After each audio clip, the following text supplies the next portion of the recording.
मैंने फिर एक छोटे से सेटअप से शुरू किया। मेरे पास तकरीबन 5-6 बच्चों से मैंने स्टार्ट किया। अस्सलाम वालेकुम। आज हम लोग आए हैं यहाँ पर एक ऐसे स्कूल में जहाँ पर बच्चों को फ्री पढ़ाई दी जाती है और कुछ बच्चे जो इसी स्कूल में रहते हैं, तो मैं आपसे भी मिलवाती हूँ टीचर से भी, जो बच्चों को भी संभालते हैं। कुछ बच्चे हैं जो यहाँ पर ही रहते हैं और कुछ बच्चे जो पेरेंट्स नहीं पढ़ा सकते जिन बच्चों को, उन बच्चों को ये स्कूल में अपने लेके आते हैं। और जो बच्चे काम पे लगे हुए हैं उनको भी लेकर यहाँ पर आते हैं और पढ़ा रहे हैं। तो अभी हम उनसे बात करते हैं और आपको ये स्कूल भी दिखाते हैं। सारी जगह भी आप देखें जहाँ पर बच्चे रहते भी हैं और पढ़ते भी हैं यहाँ पर। तो यहाँ पर सलास भाई हैं जो ये संभाल रहे हैं सारा कुछ और अपनी खर्चे पे सारा कुछ वो कर रहे हैं। कोई मतलब इनकी हेल्प कर दे तो अपनी खुशी से कर दे, वरना खुद ही सारा कुछ करते हैं। बच्चों को पढ़ाना, उनकी स्कूल की मतलब किताबें, बैग, यूनिफॉर्म सब कुछ वो खुद ही करते हैं। तो फिर हम लोगों ने भी ये देखा उनका स्कूल और अच्छा भी लगा। फिर मैंने कहा चलिए आप लोगों के साथ शेयर भी करते हैं और आपको दिखाते हैं। आए मेरे साथ मैं आपको दिखाती हूँ कि इतनी कम जगह पर बच्चे कुछ इनके पास रहते भी हैं और ये बच्चों को पढ़ाते हैं। प्राइमरी तक ये स्कूल है। तो मैं आपको दिखाती हूँ कि ये 5 क्लासें हैं और एक जगह पर इन्होंने कैसे एडजस्ट किया हुआ है और कैसे ये गुजारा कर रहे हैं। आए दिखाती है, एक क्लास ये और एक ये, और जगह भी देखने सिर्फ ये इतनी सी जगह है जो इनके पास है इस टाइम। और एक क्लास ये है, ये छोटे बच्चों के लिए किसी ने इनको वही देकर दिया है कि बच्चों के लिए बोर्ड वगैरह बच्चे पढ़ें और सीखें यहाँ से। तो ये आप देख रहे हैं कितनी सी जगह पे ये कर रहे हैं। अभी तो उन्होंने खैर ये सोचा हुआ था कि कोई बिल्डिंग कोई और लें हम बच्चों के लिए, जहाँ पर ये बच्चे आसानी से रहें और अपना पढ़ाई वगैरह गुजारा जो है अच्छे तरीके से कर सकें। लेकिन अभी इतना अफोर्ड नहीं कर सकते। जैसे जैसे इनकी जो मदद करेगा तो वैसे ही कोई अच्छी सी जगह भी लेंगे उनके लिए और एक स्कूल भी बनाएंगे जहाँ पर ये बच्चे तालीम हासिल कर सकें। फिर भी मैं कहती हूँ इन दोनों मियाँ बीवी की हिम्मत है कि जो इतनी सी जगह पर भी बच्चों को तालीम दे रहे हैं और कुछ बच्चों को अपने पास रखा हुआ है, उनका खाना पीना सब कुछ ये भी करते हैं। तो अभी मैं आपसे मिलवाती हूँ, फिर बात करते हैं कि वो ये सब कैसे अरेंज करते हैं और कैसे गुजारा करते हैं। तो फिर मैंने आपसे जिक्र किया था सलास भाई का जो ये स्कूल चला रहे हैं और मैंने कहा था उनसे बात करती हूँ। तो अभी मैं आपसे मिलवाती हूँ। ये हमारे सलास भाई। जी सलास भाई कैसे हैं आप? मैं ठीक हूँ, आप कैसे हैं? जी सलास भाई, आपने ये बताया कि हमने आपके स्कूल के बारे में सुना, तो हम लोगों ने कहा मिल जाते हैं विजिट करके आते हैं। तो आप बताएँगे ज़रा सबको कि आप ये आपके दिल में ये कैसे ख्याल आया कि फ्री बच्चों को पढ़ाना, उनको संभालना, सब कैसे आपने? ये देखें, मेरी नज़र में तो तालीम एजुकेशन हर एक के लिए ज़रूरी है और मेरा इसको शुरू करने का भी एक मकसद है, क्योंकि इसके पीछे कोई ना कोई तो स्टोरी होती है। तो एक्चुअली ऐसा हुआ कि मैं मेरी फैमिली में कुछ क्राइसिस आए थे जिसकी वजह से 7 ईयर्स मेरी एजुकेशन है वो स्टॉप रही। उन 7 सालों में मैंने एक चीज़ एक्सपीरियंस की कि मुझे किसी ने ये नहीं कहा कि आप आगे पढ़ो, क्योंकि मुझे पढ़ने का बहुत शौक़ है और मैं मेरे पास जो बुक्स पढ़ी हैं वो मैं पढ़ता रहता था। लेकिन मेरे पास कुछ ऐसे हालात नहीं थे कि मैं अपनी एजुकेशन को आगे कंटिन्यू कर सकूँ। तो उस टाइम में किसी ने मुझे ये नहीं कहा कि हम आपकी फ़ी पे कर देते हैं, आप आगे पढ़ लें, आपको पढ़ने का भी शौक है, हम आपको सपोर्ट करते हैं। हालांकि लोगों को पता था, लोग जानते थे। तो जब मैंने मेरे ज़हन में आया कि मैं यूनिवर्सिटीज़ में जाता था और वहाँ जाके जब मैं फ़ीस सुनता था, चले जाता था मैं, जब मैं फ़ीस के बारे में सुनता था तो फिर मैं परेशान होकर मैं वापस आ जाता था कि मैं नहीं कर सकता। ऐसे ही चलता रहा। तो मुझे खुदा ने मेरे दिल में एक दिन डाला कि क्यों ना मैं जो आगे पढ़ने की कोशिश कर रहा हूँ, मेरी तरह और भी लोग ऐसे होंगे जो मैं तो फिर भी इतना पढ़ गया हूँ, वो तो बिल्कुल भी नहीं स्कूल जाते, ऐसे होंगे। मैं देखता था तो मेरे दिल में आया कि जितना मेरे पास नॉलेज है मैं उनके साथ शेयर करता हूँ और ऐसा काम शुरू करता हूँ। तो मैंने फिर एक छोटे से सेटअप से शुरू किया। मेरे पास तकरीबन 5-6 बच्चों से मैंने स्टार्ट किया। मैं उनको खुद, क्योंकि कोरोना चल रहा था, स्कूल से ऑफ डे छुट्टियाँ थी और मेरे पास वही टाइम था जिसमें मैंने कहा कि मैं थोड़ा कंट्रीब्यूशन करता हूँ बच्चों में। जैसे ही मैंने उनको पढ़ाना शुरू किया, मेरे जो कोरोना के टाइम में मेरे फाइनेंस जो था वो खुद ब खुद बढ़ गया और अच्छा मेरा, मुझे नहीं पता कि कहाँ से पैसे आते थे और कैसे शुरू हो गया, लेकिन वो आप नेकी का इरादा करते हैं तो वो नेकी खुदा वापस करता है। तो मेरी एजुकेशन भी कंटिन्यू हो गई। तो मुझे ये लगा कि मुझे इसको काम को और बढ़ाना चाहिए, और वो करते करते अभी मेरे पास तकरीबन 50+ बच्चों की स्ट्रेंथ है। और आपने जैसे सुना, मेरे पास ये हॉल है, ये छोटा सा एरिया है जिसमें मुझे नहीं पता था कि ये इतना बढ़ जाएगा काम, और मुझे नहीं पता कि कैसे एक्सपेंस पूरे होते हैं, क्योंकि इस बिल्डिंग का बिल वो सारा कुछ आपको पता है, वो सब कुछ होता है। और ये करते हुए फिर मेरा आज भी ये विजन है कि चाहे जो कुछ हो जाए मैंने इसको साथ देना। मैं अपनी यूट्यूब फैमिली को, अपने फ्रेंड्स को ये बताना चाहती हूँ कि ये हमारी कौम का एक सरमाया है, और जो मतलब बच्चों को इतनी अच्छी तालीम दे रहे हैं, किसी काबिल बना रहे हैं। तो मैं चाहती हूँ कि आप सब इनको सपोर्ट करें ताकि ये मज़ीद और काम अच्छे आप करें, और एक बिल्डिंग खरीदें और मज़ीद बच्चों को अपने पास रखें और उनको पढ़ाएँ लिखाएँ। बहुत अच्छा काम कर रहे हैं। मेरी भी आप सबसे यही गुजारिश है कि आप इनको प्लीज़ सपोर्ट करें। हाँ जी भाई, आपने जैसे बताया कि ये आपके पास, मैंने तो सुना था 6-7 बच्चे हैं, तो आप बता रहे हैं कि तकरीबन तादाद 50 बच्चों की होती है। तो ये आप ये बताइए कि आप ये कैसे अकेले सारा मैनेज करते हैं, आपके साथ भी सपोर्ट कर रहा है? बच्चों की जाहिर सी बात है, बुक्स भी हैं, उनके बैग्स, और कुछ बच्चे जो आपके पास रहते हैं, ये सब आप कैसे मैनेज करते हैं? कोई आपकी हेल्प करता है या? देखें, कोई भी काम आप शुरू करेंगे ना, तो उसमें ये आपका विजन है, किसी और का नहीं है। मतलब अगर हम बिल्डिंग के लिए इलेक्ट्रिसिटी यूज़ कर रहे हैं, तो हम बिल के लिए ये तो नहीं कह सकते कि हम फ्री स्कूल चला रहे हैं तो आज हम बिल ना दें। जो एक्सपेंसेस हैं, बुक्स हम खरीदते हैं बच्चों के लिए, तो वो हमें उनके एक्सपेंसेस पे करने पड़ते हैं।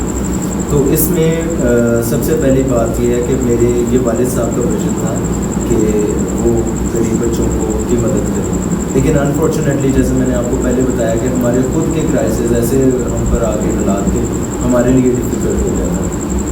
लेकिन मैं उस चीज़ को सीरियस नहीं लेता था कि जब तक हमारे हालात ठीक थे। मैं उस चीज़ को, मेरे वाले साहब हमेशा कहते थे कि हमें ये करना है, उन बच्चों को पढ़ाना जो नहीं, तो शायद जो होता है अच्छे के लिए होता है। वो टाइम मेरे पे आया तो फिर मुझे पता चला कि ये कितना ज़रूरी है उन लोगों को पढ़ना जिन लोगों के पास पैसे नहीं हैं। तो वो टाइम मुझ पे आया तो मैंने फिर शुरू किया। तो मेरे वालिद साहब मेरे साथ हैं, और मेरे वालिद साहब हैं, और कुछ मेरे जो फ्रेंड्स हैं, जो मेरे बहन भाइयों जैसे हैं, वो मेरे इस काम में मेरी मदद करते हैं। जब मैंने उनसे अपना विजन शेयर किया था स्टार्ट करने से पहले, तो मैं उनका प्राउडली भी बता सकता हूँ कि वो मेरे साथ हैं। तो उन्होंने मुझे अप्रिशिएट किया, उन्होंने इंकरेज किया कि आप शुरू कर सकते हैं। तो क्योंकि हम तो चला रहे हैं, बच्चे हमारे पास रहते हैं, कुछ बच्चे हमारे पास रहते हैं जिनका हमने खाने पीने का सब कुछ मैनेज करना होता है, और कुछ बच्चे हैं जो सिर्फ स्कूल पे पढ़ने के लिए आते हैं। अब जो पढ़ाने के लिए आते हैं हमें उनको भी पैसे देने होते हैं। तो उसमें मेरे जो वालिद साहब हैं वो मेरे साथ हैं, मेरे भाई हैं वो मेरे साथ हेल्प कर देते हैं, और मैं अपनी सैलरी से जो मेरे से हो सकता है।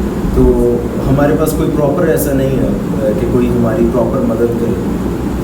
उसके लिए हमें बड़ा सामना करना पड़ता है, क्योंकि हम बच्चों को, जब हमने एक लिखा हुआ है, बताया हुआ है कि फ्री एजुकेशन है, तो हम फ्री एजुकेशन के साथ साथ हम बच्चों को बुक्स, कॉपी, स्टेशनरी, आपको पता है कि स्टेशनरी एवरी वीक देनी होती है, और फिर हमने टीचर्स को भी पे करना होता है। तो हमारे पास कोई ऐसा नहीं है कि जो हमारे इतने बड़े उठा सके, बस खुदा है जिसके सिरा से ये चल रहे हैं, और कुछ ऐसे लोग हैं जो हमारी कभी मदद कर देते हैं जब उनकी पास। बताएं कि आप बच्चों की तादाद अब तो बहुत ज़्यादा हो गई। मैंने तो पहले भी जिक्र किया कि बस 6 बजे, तो अब जो बच्चे आपके पास आते हैं पढ़ने के लिए, तो आप ये बताएं, आप सुबह के टाइम तो जॉब भी करते हैं मेरे घर में, और ये बहुत सारा मैनेज कैसे करते हैं आप सारा ये? देखिए, जब कोई भी आप विजन स्टार्ट करते हैं ना, तो उसमें नहीं होता कि मैं अकेला नहीं कर सकता, कोई भी उसमें पूरी टीम होती है। तो it's not me, it's we. तो मैं अकेला नहीं हूँ, खुदा का शुक्र है कि मेरी फैमिली मेरे साथ है। और फिर मुझे अच्छा लगता है कि इससे पहले कोई मेरी मदद करे, कि शुरू से बचपन से मेरी आदत है कि मुझे ये लगता है कि कोई मेरी मदद करे तो मैं सबसे पहले अपनी मदद खुद करूँ। तो इससे पहले कि मेरी फैमिली मेरा साथ देती, मैं जॉब करता हूँ, और मॉर्निंग में मैं जॉब पे होता हूँ, और जो मेरी अर्निंग होती है उसमें से मैं इनके लिए हिस्सा निकालता हूँ, क्योंकि ये फ़र्ज़ है इनके लिए हिस्सा निकालना। और फिर उसके बाद मेरी जो फैमिली है, मेरे वालिद साहब हैं, मेरी मिसेस खास तौर पर, वो संभालती हैं, तो उनका शुक्र है इसके लिए, वो पीछे सारा देखती हैं। और फिर कुछ मेरे स्टूडेंट्स हैं जिन पे एक टाइम था तब मैं उनको पढ़ाता था, और मैं उनको भी तब भी फ्री ऑफ कॉस्ट पढ़ाता था, लेकिन वो कुछ थोड़े से बच्चे थे, अब वो बड़े हो गए। तो वो इस विजन में जब मैंने उनके साथ शेयर किया तो वो वॉलंटियरली काम कर रहे, क्योंकि अभी उनके मैट्रिक के एग्ज़ाम्स में तो थोड़ा सा 3 महीने का वक्फा था, तो मैंने कहा हम आपकी मदद करेंगे। लेकिन ऑब्वियसली वो हमारे साथ तो नहीं है सारे टाइम के लिए, लेकिन कुछ हैं उनको हम पे करते हैं। टीचर सायरा हैं, टीचर महविश हैं हमारे पास, जो जिनको हम पे करते हैं, और टीचर रिक्शा है, जिनको जैसे आप लोगों ने देखा भी है कि क्लास के टैक्स लगाए हैं वो इसमें। तो हमारा इतना हमने ऐसा टाइम देखा कि हम 2-2, 3-3 क्लासेस को, ये बोर्ड आप जो देख रहे हैं, इस एक बोर्ड पे हमने दी। आप देख सकते हैं कि ये बोर्ड पे हमने 3-3, 4-4 क्लासेस दी। तो कुछ भी पाने के लिए, कुछ करने के लिए आपको सेक्रीफाइस करना पड़ेगा। मेरे इस विजन में अगर मैं कामयाब होऊंगा तो उन लोगों के साथ लोग जो मेरी मदद कर रहे हैं, सबसे पहले मेरे वालिद साहब, मेरी वाइफ, मेरे भाई जो इस काम में साथ हैं, और मैं तो ऑफिस में होता हूँ तो वो फिर पीछे साथ हैं। तो हमारे पास जो बच्चे रह रहे हैं उनकी भी हम इसलिए टेक केयर कर रहे हैं। मैं रिलैक्स हूँ कि वो पीछे उनको संभालने वाले पूरी टीम है जो काम कर रही है। मुझे ये बताएंगे, जो अभी तो फ्री एजुकेशन आपने बताया, तो इसमें तो ये होता है ना कि बस वो दिखा देते हैं कि जी हम लोग बच्चों को फ्री पढ़ा रहे हैं, ये वो, तो बच्चों की हालतें भी वैसी और सही तरीके से ना उनको गाइड किया जाता है, ना उनसे पूछा जाता है कुछ, और ना उनकी सफाई पर ध्यान रखा जाता है। तो मुझे ये बताएं कि आप लोग भी बस ऐसे ही करते हैं या बच्चों को संभालते भी हैं अच्छी तरीके से? मैं पिछले 9-10 साल से टीचिंग कर रहा हूँ, और मेरा ये शौक़ है, मेरा ये विजन है कि सभी टीचर बन जाए, क्योंकि कोई भी किसी भी एक पायलट है ना, वो जहाज़ उड़ा रहा है तो उसको भी बनाने वाला टीचर ही है। तो मुझे पर्सनली टीचिंग बहुत पसंद है, पढ़ाना। तो बच्चों की म्यूज़िक क्लास मैं खुद लेता हूँ, बच्चों को कोई भी सब्जेक्ट पढ़ाना हो मैं पढ़ा सकता हूँ। अब बात यह है कि हम कैसे बच्चों को वैसे ही, बिल्कुल ऐसा नहीं है। मेरा जो विजन था उसके अंदर सबसे मेन बात यह है कि मैं अच्छे स्कूल्स में मैंने पढ़ाया है, और इसमें मैं ये देखता हूँ अक्सर कि जिनके पास पैसे हैं वो तो अपने बच्चों को क्वालिटी एजुकेशन दे देते हैं, अच्छा माहौल होता है, लेकिन ऐसे बच्चे महरूम रह जाते हैं। और कुछ लोग ऐसे होते हैं जो कहते हैं ठीक है ये बच्चे इसी काबिल है, लेकिन मैं ये समझता हूँ ये विजन जो है इसमें खुदावंद जब मुझे प्रोवाइड कर रहे दे रहा है, तो हम बच्चों को पूरा फैसिलिटेट करते हैं, करने की कोशिश भी करते हैं कि जैसा पेड स्कूल में होता है वैसा हम बच्चों को, बल्कि मेरी कोशिश है कि हम उससे भी ज़्यादा बच्चों को इस फ्री ऑफ कॉस्ट स्कूल में दें, और हम देते हैं, कोशिश करते हैं कि मैं एक बात आपके साथ शेयर करता हूँ कि मेरे पास ऐसे बच्चे भी आते हैं जो जो ये कहते हैं कि जिनके पेरेंट्स का ये कहना था कि ये बच्चे कहते हैं हमने पढ़ना नहीं है, हमने मोटरसाइकिलों का काम करना है, हमने कोई और काम करना है, हमने नहीं करना। वो मेरे स्कूल में बच्चे आते हैं, और एक बच्चा मेरे पास, उसका नाम साउल था, तो वो बच्चा कहता था कि मैंने काम ही बाइक का करना है। तो वो उस बच्चे से सिर्फ मैंने ये किया, मैंने उसे कहा कि 1 महीने का आप मुझे टाइम दो, अगर आपको स्कूल में अच्छा ना लगा तो आप ऐसा कीजिएगा कि आप वापस मैं आपको खुद एक मैकेनिक के पास, एक अच्छे मैकेनिक के पास लेके। खैर वो बच्चा आज 2nd टर्म चल रहा है, और वो हर एग्ज़ाम में, हर इम्तिहान में 1st, 2nd पोजीशन, ऐसे पोजीशन होल्डर है।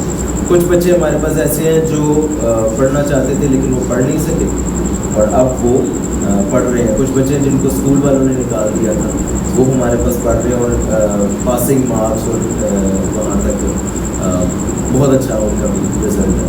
तो हम मेरी नज़र में पढ़ाई का मेयार हम पैसे से नहीं बनाते, हमने इंसान को लेकर बनाना है। और मैं ये समझता हूँ जिनको हम सिर्फ 500 या 1000 या 2000, 4000 इन पैसों की वजह से हम उनको रद्द कर देते हैं, दे आर मास्टर माइंड।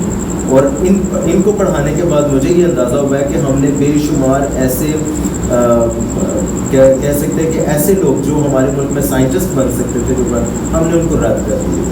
और आज मैं देख रहा हूँ कि उनको फ्री एजुकेशन दे रहे हैं, और वो बच्चे बहुत अच्छे। और मेरा ये विजन है कि वो मैं उनको जो पेड स्कूल्स में जो उनको माहौल मिलता है वो उनको मैं यहाँ पर। भैया मुझे ये बताइए कि अभी आपके पास बच्चों की तादाद काफ़ी हो गई है, 50 बच्चे आप बता रहे हैं, तो अभी भी आपने क्या सोचा है, क्योंकि ये तो हाल है, एक ही हाल है आपके पास, तो आगे अब मज़ीद बच्चे आपके पास और आएंगे तो फिर आपने बाकी कुछ सोचा है? हमारे पास काफ़ी बच्चे आ रहे हैं, आते भी हैं, लेकिन मैं उनको स्कूल में नहीं रख पा रहा क्योंकि मुझे एक तो कोविड का भी अभी भी चल रहा है और दूसरा मैं इतना लैंडलॉर्ड नहीं हूँ। मेरे पास जितनी एफर्ट थी या जितना मेरे पास सपोर्ट है मैं कर रहा हूँ। कुछ लोग हैं जो हमारे साथ जुड़े हैं, जैसे आप आए हैं आज हमारे साथ जुड़ गए हैं, हम इसके लिए शुक्रगुजार हैं कि आप हमारी ज़रूर मदद करेंगे। मुझे पता है कि आप हमारे साथ जुड़े हैं। बस ये है कि हमारे लिए डिफ़िकल्ट ये हो रहा है कि हमने बिल्डिंग की तरफ मूव करना है, लेकिन जब हम बिल्डिंग लेने के लिए जाते हैं तो उसके इतने रेंट्स हैं इन एरियाज़ में 20,000 25,000। तो जैसे मैंने आपको पहले बताया था कि हमारा विजन है, हर एक का तो नहीं है। तो रेंट देना, बिजली की बिल, मैं काफ़ी दिन मतलब 2-3 महीने तो हो गया मैं ऐसे में हूँ। तो लेकिन प्रॉब्लम ये है कि पैसों की वजह से मैं आगे स्टेप नहीं ले पा रहा। ख्वाब तो मेरा बहुत बड़ा है कि मैं स्कूल बिल्डिंग बनाऊँ, क्योंकि मेरे वालिद साहब का भी और मेरा भी यही ख्वाब है कि हम एक बड़ा स्कूल बनाएं और वो फ्री ऑफ कॉस्ट हो, जिसमें हम बच्चों को जो पेड स्कूल में वो लेते हैं, वो ये बच्चे जो है वो अनपेड स्कूल में फ्री ऑफ कॉस्ट तालीम हासिल कर सकें और बहुत सारी फैसिलिटी। लेकिन सिर्फ पैसों की वजह से बड़ी प्रॉब्लम नहीं बिल्डिंग ले पा रहे हैं। हम छोटी भी बिल्डिंग नहीं ले पा रहे कि हम कैसे आगे बढ़े, डिफ़िकल्ट है हमारे लिए। तो भाई हमने सारी आपकी बात सुनी, बड़ा दिल खुश भी हुआ है कि आज के दौर में भी ऐसे इंसान हैं जो इंसानियत की खिदमत कर रहे हैं, और दिल से वाकई बहुत खुशी हुई है। तो भाई हम लोग यहाँ पर आए इसीलिए आए हैं कि जो आपके पास बच्चे हैं उनके लिए कुछ गिफ्ट्स वगैरह लेके आने थे, लेकिन फिर हम चाहते हैं कि आप खुद उनको लेके दें जो उनकी ज़रूरत की चीज़ें हैं। तो ये हमारी तरफ से, हमारी यूट्यूब की फैमिली है, हमारे फ्रेंड्स हैं, उनकी तरफ से ये आपके बच्चों के लिए गिफ्ट्स कुछ भी आप दे सकते हैं उनके लिए। Thank you so much. जैसे आपने सब देखा, तो मैं ये बताना चाहती हूँ, जैसे कहावत है, किसी को एक टाइम की रोटी खिलाने से अच्छा है कि आप उसको कोई हुनर सिखा दें, ताकि वो अपनी आने वाली ज़िंदगी जो है वो बेहतर बना सके और बेहतर तरीके से जी सके। जैसे भाई ने आजकल वो बच्चों बता रहे हैं कि बाइक का काम सीख रहे हैं, ये वो, तो अगर वो पढ़े लिखे हों तो वो तो कोई इंजीनियर बन जाए, कोई डॉक्टर बन जाए और अच्छी ज़िंदगी गुजारे और मतलब हमारे मुल्क पाकिस्तान का नाम रोशन करें। तो मैं आप सबसे भी यही कहूँगी कि आप लोग भाई को सपोर्ट करें, ताकि ये मज़ीद और मेहनत करें, कोई बिल्डिंग लें और गरीब जैसे बच्चों को पढ़ा रहे हैं और ये मेहनत करें आप सबकी सपोर्ट के साथ। तो जी थैंक यू सो मच भाई। जी नाज़रीन, तो मुझे यकीन है कि आपको ऐसे उस्ताद से मिलकर बहुत अच्छा लगा होगा कि जो बच्चों को बहुत अच्छी तालीम दे रहे हैं और उनको अच्छी राह पे लगा रहे हैं। मैं अपनी यूट्यूब फैमिली को, अपने फ्रेंड्स को ये बताना चाहती हूँ कि ये हमारी कौम का एक सरमाया है, और जो मतलब बच्चों को इतनी अच्छी तालीम दे रहे हैं, किसी काबिल बना रहे हैं। तो मैं चाहती हूँ कि आप सब इनको सपोर्ट करें, ताकि ये मज़ीद और काम अच्छे आप करें और एक बिल्डिंग खरीदें और मज़ीद बच्चों को अपने पास रखें और उनको पढ़ाएँ लिखाएँ। बहुत अच्छा काम कर रहे हैं। मेरी भी आप सबसे यही गुजारिश है कि आप इनको प्लीज़ सपोर्ट करें। थैंक यू सो मच भाई।